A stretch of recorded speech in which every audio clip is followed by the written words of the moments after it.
أعوذ بالله من الشيطان الرجيم.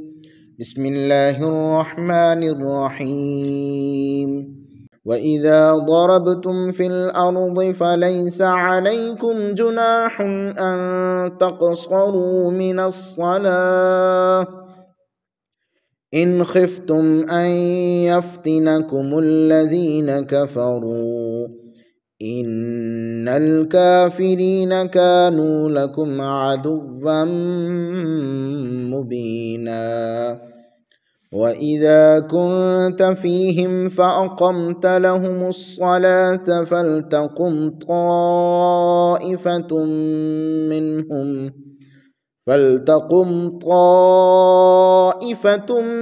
منهم معك وليأخذوا أسلحتهم فإذا سجدوا فليكونوا من ورائكم ولتأت طائفة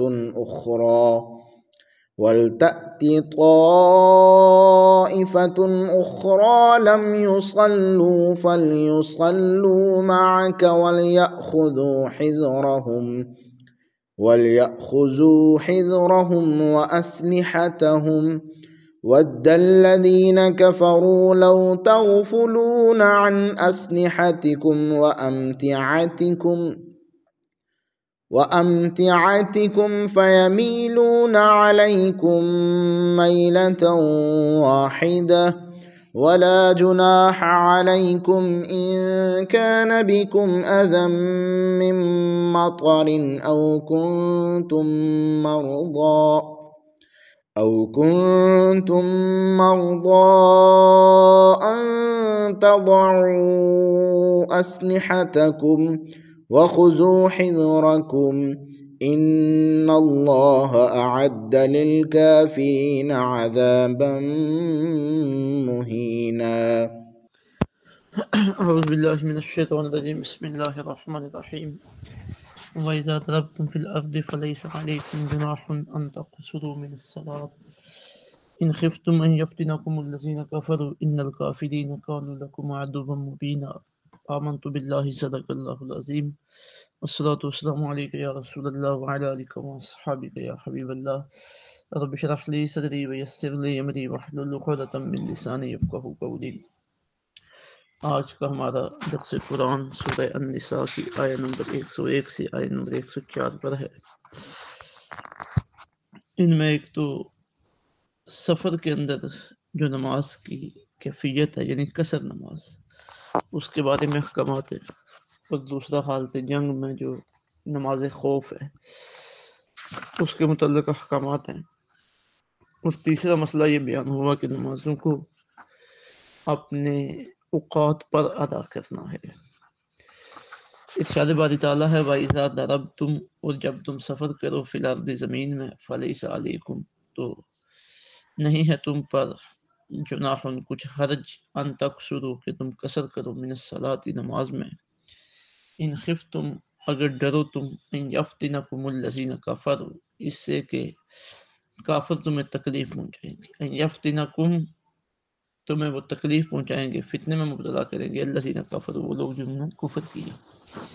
ان الکافرین بے شک کافر کانوا لکم عدوا مبینا تمہارے کھلے دشمن ہیں۔ وَإِذَا كُنْتَ فِيهِمْ اے محبوب صلی اللہ علیہ وسلم جب آپ ان میں موجود ہوں، فَأَقَمْتَ لَهُمُ الصَّلَاةَ تو قائم کریں آپ ان کے لیے نماز، فَلْتَقُمْ تو چاہیے کہ کھڑا ہو، طائفۃ ایک گروہ منہم ان میں سے، معاک آپ کے ساتھ، وَلْيَأْخُذُوا اور وہ پکڑ رکھیں، أَسْلِحَتَهُمْ اپنے ہتھیار، فَإِذَا سَجَدُوا پس جب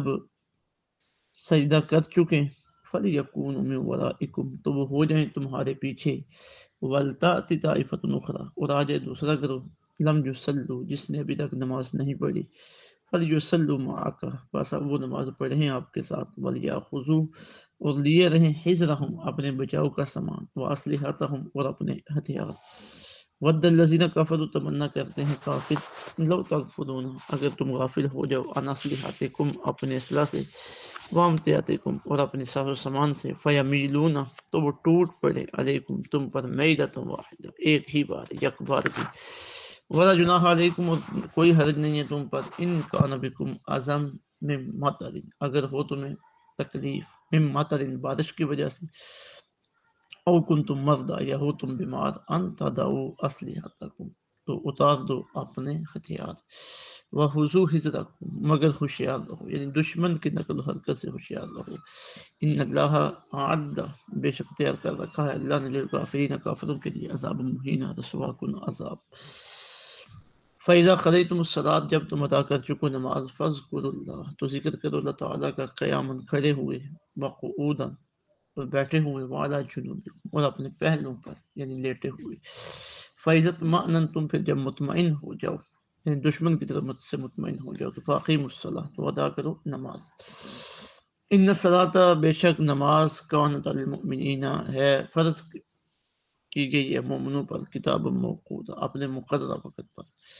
ولا تہنوا، اور نہ کمزوری دکھاؤ، فی ابتغاء القوم، دشمن قوم کی تلاش میں، ان تکونوا تعلمون، اگر تمہیں دکھ پہنچتا ہے، فإنہم یعلمون، تو انہیں بھی دکھ پہنچتا ہے، کما تعلمون، جیسے تمہیں دکھ پہنچتا ہے، وترجون من اللہ، اور تم امید رکھتے ہو اللہ تعالی سے، ما لا یرجون،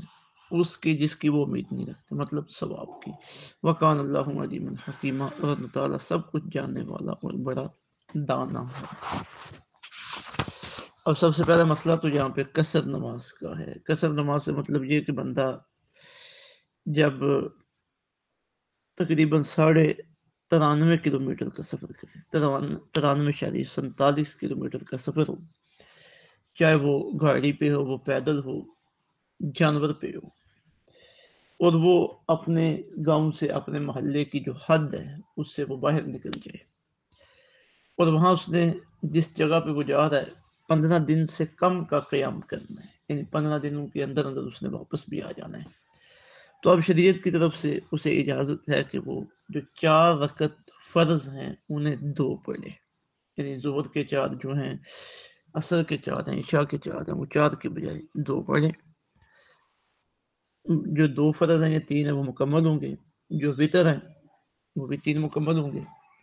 سنتیں اور نفل،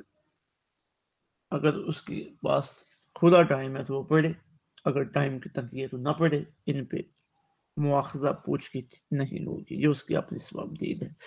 اور ٹائم ہو تو ضرور پڑھنا چاہیے، ثواب کا کام ہے، بہترین کام ہے۔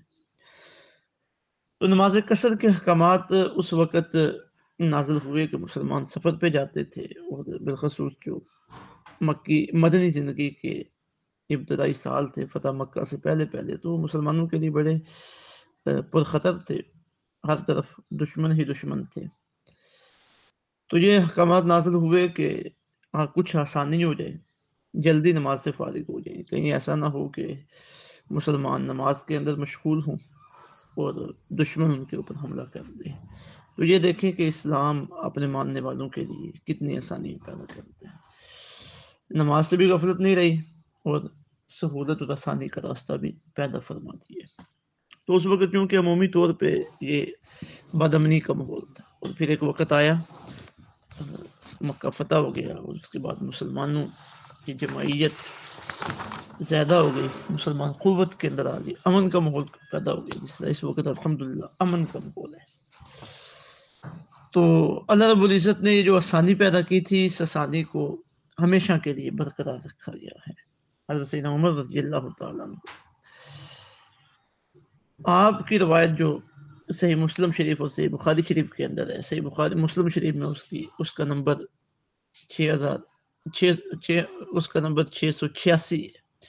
حضرت یعلا بن امیہ رضی اللہ عنہ نے سیدنا عمر رضی اللہ عنہ سے سوال کیا کہ اب تو ہم حالت خوف میں نہیں رہے، تو ہم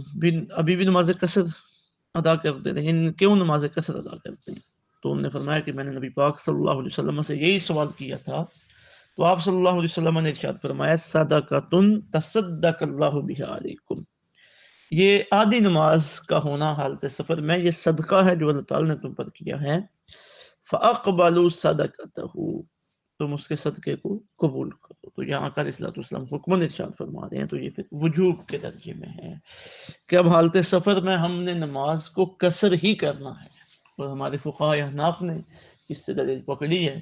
کہ اگر بندہ حالت سفر میں قصر نماز نہیں کر رہا مکمل نماز پڑھ رہا تو وہ گنہگار ہوگا، کیونکہ طریقہ جو حالت سفر میں ہے وہ آدھی نماز کا یعنی آدھی فرض نماز کا ہے۔ البتہ اگر وہ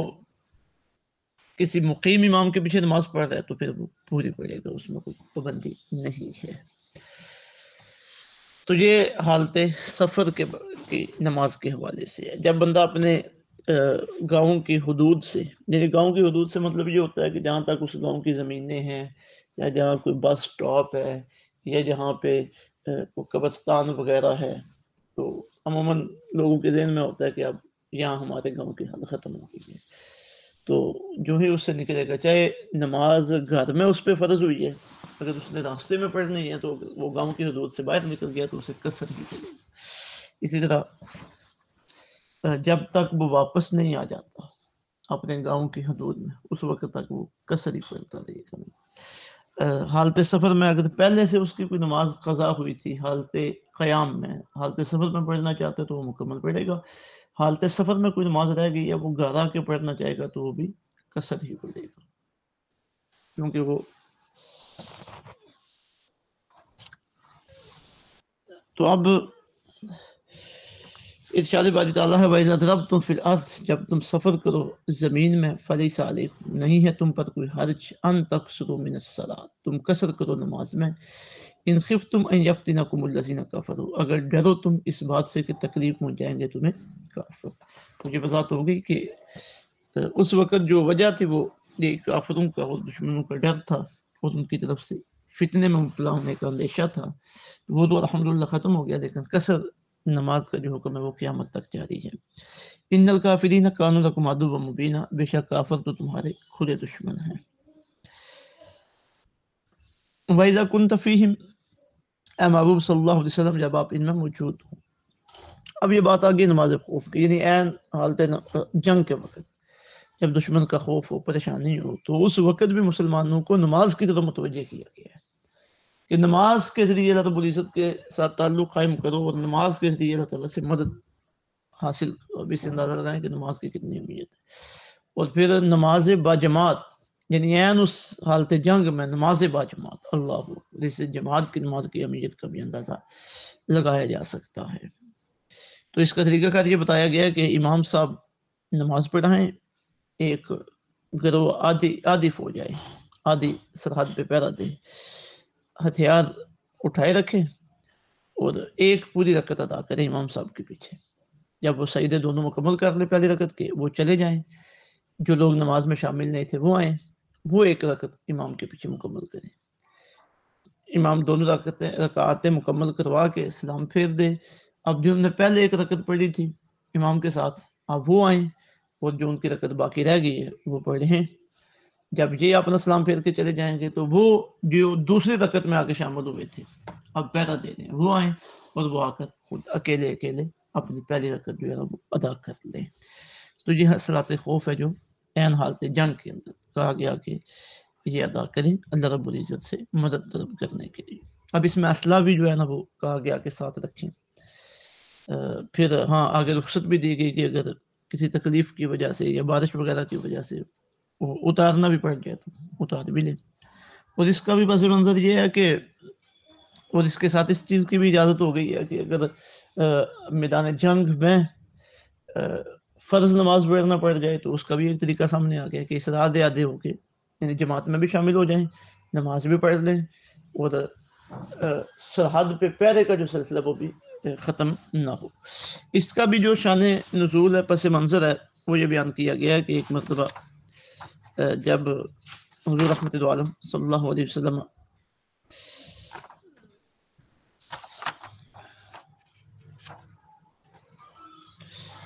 نبی پاک صلی اللہ علیہ وسلم عصفان کے مقام پہ آپ نے ظہر کی نماز پڑھائی تو خالد بن ولید کی سربراہی میں کفار نے منصوبہ بندی کی کہ ابھی مسلمان آگے نماز آنے والی ہے عصر کی، تو جب مسلمان نماز کے دوران ہوں گے تو ہم ان پہ حملہ کر دیں گے۔ یہ مسند احمد کی حدیث نمبر 16,580 ہے، یعنی یک بارگی حملہ کریں گے جو نماز پڑھیں گے۔ وہ عصر کی نماز کا ٹائم تھا اور عصر کی نماز کے بارے میں چونکہ انتہائی اہم نماز ہے تو انہوں نے کہا جی تاتی علیہم الآن صلاۃ ہی احب الیہم من ابنائہم وانفسہم،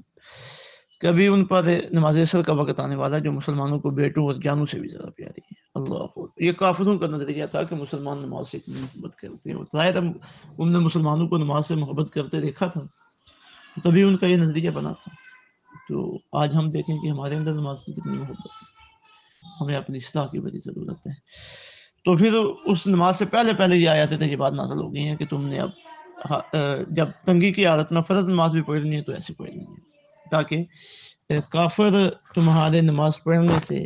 فائدہ اٹھاتے ہوئے تم پر حملہ نہ کرتے۔ تو یہ ساری باتیں ان آیات طیبات میں آ گئی ہیں۔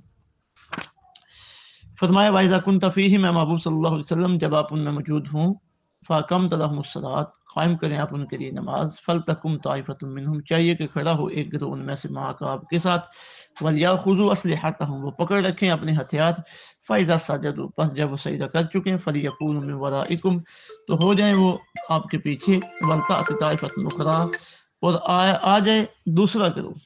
لم یصلوا، جس نے ابھی تک نماز نہیں پڑھی، فلیصلوا معک، اور وہ نماز پڑھیں آپ کے ساتھ، ولیاخذوا حذرهم، وہ لیے رکھیں اپنے بچاؤ کا سامان، واسلحتهم، اور اپنے ہتھیار، ود الذین کفروا، تمنا کر دیں کافر، لو تکفرون عن اسلحتکم، کہ تم غافل ہو جاؤ اپنے اسلحے سے، وامتیاتکم، اور اپنے ساز و سامان سے، فیمیلون علیکم میلۃ واحدہ، وہ ٹوٹ پڑیں تم پر یک بار کی، ولا جناح علیکم، اور نہیں ہے کوئی حرج تم پر، ان کان بکم اذن، اگر ہو تمہیں کوئی تکلیف من مطر، بارش کی وجہ سے، او کنتم مرضی، یا ہو تم بیمار، ان تضعوا اسلحتکم، تو اتار دو اپنے ہتھیار، وخذوا حذرکم، مگر دشمن کی نقل و حرکت سے ہوشیار رہو، یعنی ایسا نہ ہو کہ تم اپنے ہتھیار اتار دو، نماز پڑھنے لگو، دشمن تمہارے اوپر حملہ کر دے، نہیں، اس کے اوپر تمہاری پوری نظر ہونی چاہیے۔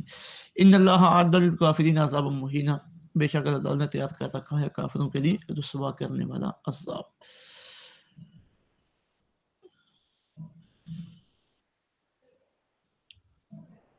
اس کے آگے بات آ رہی ہے اللہ تعالیٰ کے ذکر کی۔ اب اللہ رب العزت کا ذکر ایک ایسی چیز ہے کہ جس کی کوئی حد نہیں ہے، جتنا بھی بندہ اللہ کا ذکر کرتا رہے کام میں، مطلب کہ اللہ کی طرف توجہ ہو، اللہ کا اللہ رب العزت کا نام، اس ذاتی نام، اس کے صفاتی نام بندے کی زبان کے اوپر جاری ہو، تو یہ اللہ تعالیٰ کی طرف توجہ کا ذریعہ بنتے ہیں، اللہ کی مدد حاصل کرنے کا ذریعہ بنتے ہیں۔ تو فرمایا کہ نماز کی تو ایک حد ہے، وہ تو ہو چکی، اب نماز کے علاوہ بھی اللہ کا ذکر کرو۔ اور پھر کبھی ایسا ہو جاتا ہے کہ دشمن کی طرف سے اتنا زوردار حملہ ہو رہا ہے کہ جو نماز کا طریقہ بیان کیا گیا اس کے مطابق بھی نماز پڑھنے کا موقع نہیں ملتا، تو پھر یہ ہے کہ جب نماز کا وقت ہو جائے تو اس وقت کو غفلت کے ساتھ نہ گزار، حالت جنگ میں بھی موجود ہو تو جیسے بھی ہو بن پائے اپنے رب کی طرف متوجہ رہو، جب ہم حالت امن میں آ جاؤ تو پھر نماز ادا کر لو، جس طرح ایک طریقہ کار ہے نماز ادا کرنے کا۔ تو فرمایا کہ فَإِذَا قَضَيْتُمُ الصَّلَاةَ، جب تم ادا کر چکو نماز، فَاذْكُرُوا اللَّهَ، تو ذکر کرو اللہ تعالیٰ کا، قیامًا، کھڑے ہوئے، وقعوداً، بیٹھے ہوئے، وعلیٰ جنوبکم، اور اپنے پہلوں پر لیٹے ہوئے، فَإِذَا اطْمَأْنَنْتُمْ، پھر جب مطمئن ہو جاؤ تم دشمن سے، فَأَقِیمُوا الصَّلَاةَ، تو ادا کرو نماز، یعنی حسب دستور۔ إِنَّ الصَّلَاةَ كَانَتْ عَلَى الْمُؤْمِنِينَ كِتَابًا موقوتا، بے شک نماز مسلمانوں پر فرض کی گئی ہے، کتاب موقوتا، اپنے مقررہ وقت پر۔ اب یہاں سے انتہائی مسئلہ یہ واضح ہو رہا ہے کہ نماز جو ہے یہ اللہ رب العزت کی طرف سے جو اوقات نمازوں کے متعین کیے گئے ہیں، نہ ان سے پہلے ہو سکتی ہے نہ ان کے بعد ہو سکتی ہے، ہر نماز کا ایک وقت ہے، جب وہ وقت شروع ہوگا وہ جو اس کے ختم ہونے کا ٹائم ہے اس کے دوران جو ہے نا یہ نماز ہوگی۔ پھر کچھ نمازیں ایسی ہیں جو اول وقت میں پڑھنا زیادہ افضل ہے، کچھ ایسی ہیں جو آخر وقت میں یا درمیانے وقت، بلکہ کچھ ایسی ہیں جو درمیانے وقت میں پڑھنا زیادہ افضل ہے، یا کچھ آخر وقت میں، مثلا جس طرح فجر کی نماز ہے تو یہ سورج نکلنے سے چند منٹ پہلے، یعنی اتنا وقت کہ کہیں ایسا نہ ہو کہ نماز ہم پڑھنا شروع کریں تو سورج نکل آئے، نہیں، کچھ اس سے پہلے یہ پڑھنا زیادہ افضل ہے۔ لیکن وقت کے اندر اب دو نمازوں کو ایک وقت میں جمع کر لینا، پھر دو نمازوں کو ایک وقت میں جمع کر لینا جس طرح کہ کچھ لوگ کرتے ہیں، یہ جائز نہیں ہے۔ احادیث طیبات میں جو نمازوں کو ایک وقت میں جمع کرنے کے حوالے سے جو روایات آئی ہیں، اب ان کا جو مطلب ہے اور مقصد ہے وہ جمع حقیقی نہیں ہے، کہ ایک نماز کے وقت میں 2 نمازوں کو جمع کر لیا، بلکہ وہ جمع صبح ہی ہے۔ مطلب یہ کہ مسلمان صحابہ کرام علیہ رضوان جب حالت سفر میں ہوتے تھے یا وقت کی تنگی ہوتی تھی وغیرہ وغیرہ، تو وہ ایسے کرتے تھے کہ ظہر کی نماز کو اس کے آخری وقت میں ادا کیا، اب جو اس سے فارغ ہوئے تو چند ہی منٹ کے بعد عصر کی نماز کا ٹائم ہو گیا تو عصر کی نماز کو پہلے وقت میں ادا کر لیا۔ یہ مراد ہے وہاں پہ، یہ نہیں ہے کہ عصر کی نماز کو ظہر کے وقت میں ادا کیا یا ظہر کی نماز کو عصر کے وقت میں ادا کیا۔ یہ جو جمع بین الصلاتین کا معاملات ہیں وہ یہ ہیں، کیونکہ واضح نص ہے قرآن پاک کہ ان الصلاۃ علی المؤمنین کتابا موقوتا، بے شک نماز مسلمانوں پر فرض کی گئی ہے اپنے اپنے مقررہ وقت میں۔ ہاں وقت سے نکل گئی نماز پھر وہ قضا ہوگی، اس کے لیے الگ سے ٹرم قضا نماز کی موجود ہے۔ پھر آگے فرمایا وَلَا تَهِنُوا فِي ابْتِغَاءِ الْقَوْمِ، اور نہ کمزوری دکھاؤ دشمن قوم کی تلاش میں، یعنی ان کے سامنے ڈٹ کے کھڑے رہو پوری بہادری کے ساتھ، طاقت کے ساتھ۔ ان تکونوا تعلمون، اگر تمہیں دکھ پہنچتا ہے فإنهم يعلمون كما تعلمون، تو انہیں بھی دکھ پہنچتا ہے جیسے تمہیں دکھ پہنچتا ہے۔ وترجون من اللہ ما لا يرجون، اور تم امید رکھتے ہو اللہ سے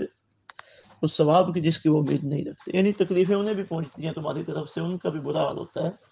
تو تمہیں پریشان ہونے کی کیا ضرورت ہے؟ ہاں ایک فرق ہے تمہارے اور ان کے درمیان، وہ لڑتے ہیں اپنی صرف دنیا کے لیے، دنیا کے رکھ رکھاؤ کے لیے، دنیا کے بچاؤ کے لیے، اور تم اپنا بچاؤ تو ہے ہی، اللہ رب العزت سے ثواب کی امید رکھتے ہو جو آخرت میں تمہارے کام آنے والا ہے، ہمیشہ کا نفع ہے، جبکہ اس کے مقابلے میں انہیں کوئی ثواب وغیرہ کی امید نہیں ہے۔ وَتَرْجُونَ مِنَ اللَّهِ، تم امید رکھتے ہو اللہ تعالیٰ سے ثواب کی ما لا یرجون، جس کی وہ امید نہیں رکھتے۔ وَقَانَ اللَّهُ عَلِیمًا حَکِیمًا، اللہ تعالیٰ سب کچھ جاننے والا اور بڑا دانا ہے۔ اب یہ جو اس طرح کی آیات ہیں جس طرح کہ آج ہمارا سبق ہوا ہے تفصیل کے ساتھ، اس میں ایک تو شرعی احکامات ہمارے سامنے واضح ہوتے ہیں، اور دوسرا وہ پس منظر ہمارے سامنے آتا ہے کہ صحابہ کرام علیہ رضوان نے کس طرح مشکل حالات میں دین اسلام